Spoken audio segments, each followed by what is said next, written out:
when you are building a house, you are going to hit some speed bumps, right? Yeah, absolutely. So we hit our first speed bump early on in this process, and it was a tough one. Yeah. Yeah, so my company was having some cutbacks on salaries, and mine happened to get cut back. And Days after we signed our contract on the land we wanted. Yeah. So it was a punch to the gut. Some tears were shed by me because when you take a 20% pay cut when you're trying to, buy some land and move on. So the way that the loan was set up was we could get a loan for the land.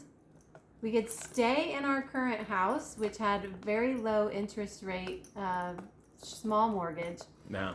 And we could start building the house. So like, yay, how awesome. And then, 2 days after we go under contract, Michael gets a big pay cut, and we call the lender and let him know. And he says, well, I can only do the land loan right now. You will have to sell your house to Yeah. be able to do the construction loan. Yeah, so we had a decision to make there.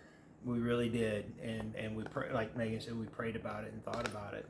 What did we end up doing? Well, we had to search our souls because it was like, do we let this contract? We could have gotten out of the contract. We were still in due diligence, but we really liked the property and Loved the property. yeah.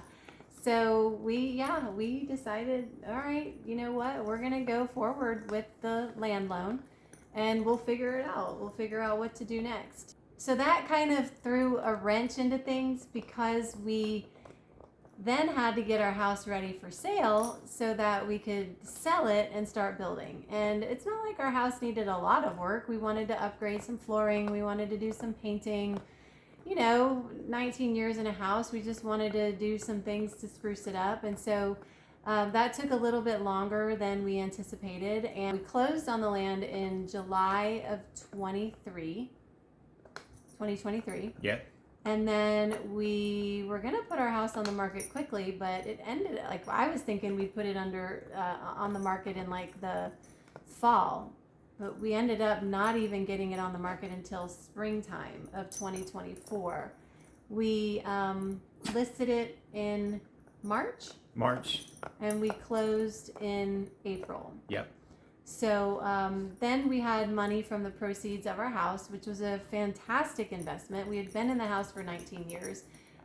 We really made some money on that house. So we were able to put that money in the bank and then go to a different lender and find a construction to perm loan. So it was a process, and it was scary, and it took a lot of faith. But we're both glad we did it. We love the property, and I'm sure there's going to, we've had some other speed bumps. We'll talk about those in other videos, but I'm sure there's going to be speed bumps throughout this process. And I think the only thing I can say about it is just have faith, have patience, and persistence. Agree. Is that all? That's all. Okay.